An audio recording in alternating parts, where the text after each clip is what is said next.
Hello everyone and welcome back to my channel. Soggy Bottom here. This is going to be part 2 of Swamp Creatures, and in this one I'm going to be talking about my Man-Thing collections. Alright, now the very first book I got up here is Savage Tales issue number 1. This will be the first appearance of Man-Thing. What I liked about Man-Thing it's just that they were trying to replicate the Captain America Super Soldier formula. And in the end result of that, of course, you have this case of scenario. Scientists create something, people try to steal it. So he tries to make sure no one gets it. He injects himself and he becomes the Man-Thing. Now, the one thing about Man-Thing that made him different from all other swamp creatures is that one thing they all had in common was they were, vegetative creatures. You could tell for them to regrow a new one and everything like that. But Man-Thing was that anything a new fear burned at the Man-Thing's touch. And that's the one thing that made kids stands out from all other swamp creatures, and swamp men. That's one ability that he had that no one else had. And that's what sort of made him stand out for me when it comes to swamp creatures. But like I said, Savage Tales issue 1, this is his first appearance.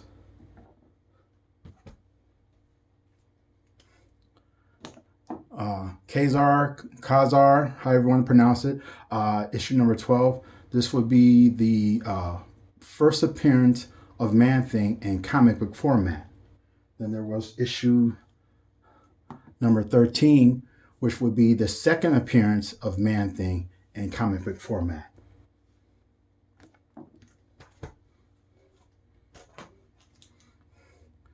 Right here is Adventures into Fear. Now, when Man-Thing, the thing about Adventure to Fear is it wasn't one single title. It could be one title for a certain period of time, then they would drop it and they would use another character. I think Adventures into Fear was used to test and see if there was a market for a comic book character and see if there was demand for it.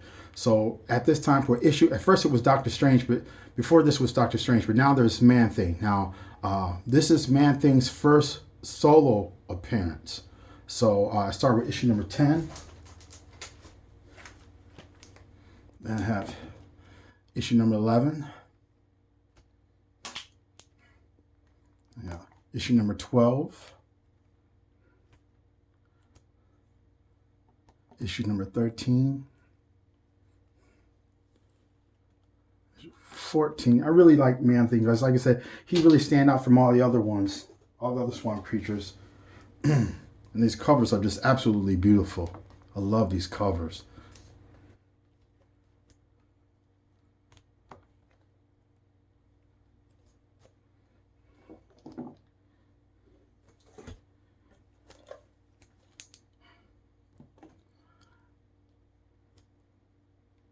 I got 18. 19. Now 19 was, I believe, was the final issue that he had into Adventures into Fear. But the one thing also made this one issue stand out from others, this is also the first appearance of Howard the Duck. And then I guess they believed there was a market for Man-Thing, so they decided to give him his own title. Let's start with this one right here, Man-Thing number 1. My copy is a 7.5, which is a really good, it's a good copy for me.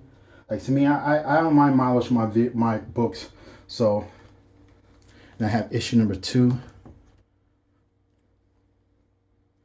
And I think one thing about Man-Thing what made him very interesting is that the only thing that what made it sort of difficult, I think, to write for is that he didn't speak.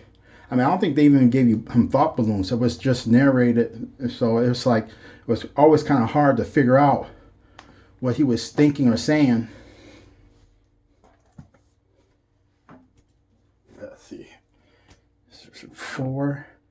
I got 2 4s. And then there was issue 5. Well, also had about what's special about issue 5 is they made it into a book record. Now, like when I was a kid, I loved these. I got quite a few different book records and everything like that. This was one of my favorite ones.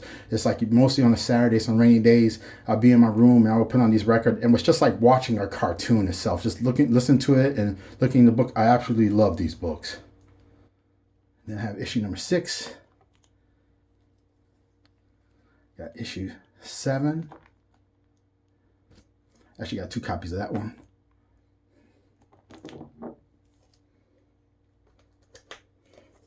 There's 8.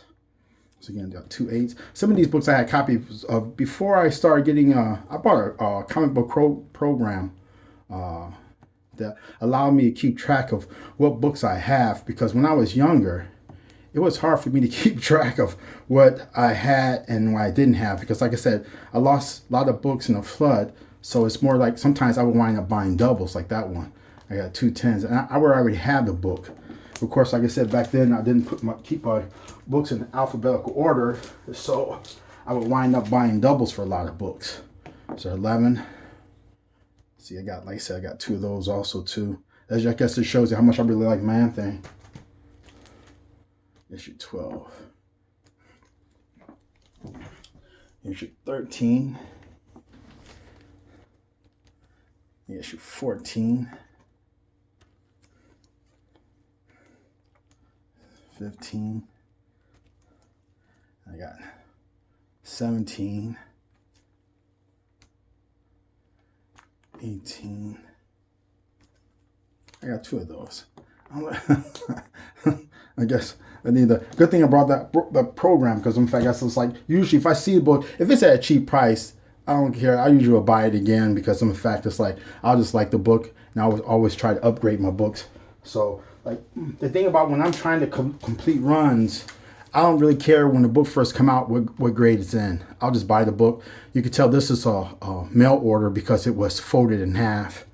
But like I said, I wouldn't care what grade it's in when I was trying to complete the run. The great thing about that is just like, you complete your run, and this is the final issue for that run. This is volume 1. It only had a 22 issue run. And the great thing about that is like when I try to do my runs, I'll just buy them at a low grade. This is I believe this is volume 2.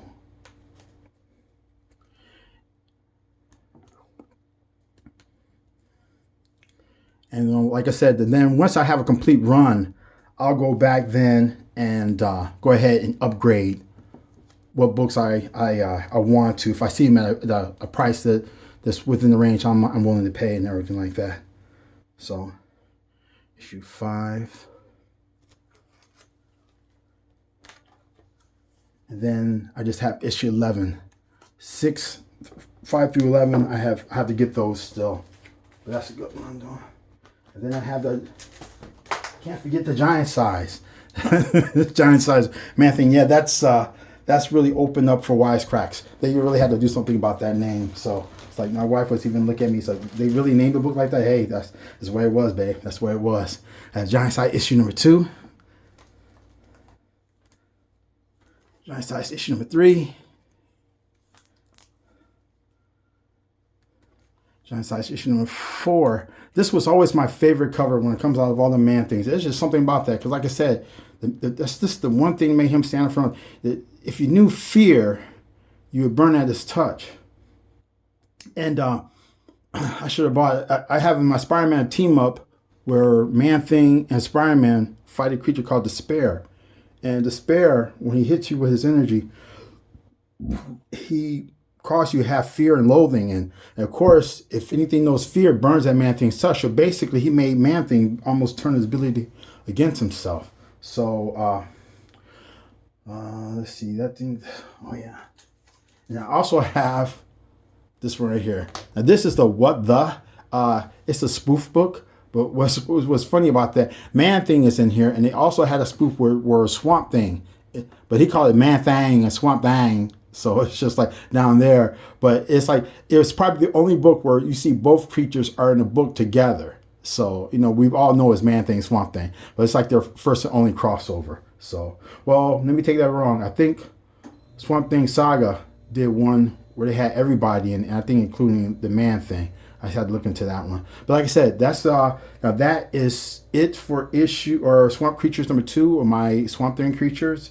And stay tuned. I'll be bringing up my last and final of the Swamp Creatures.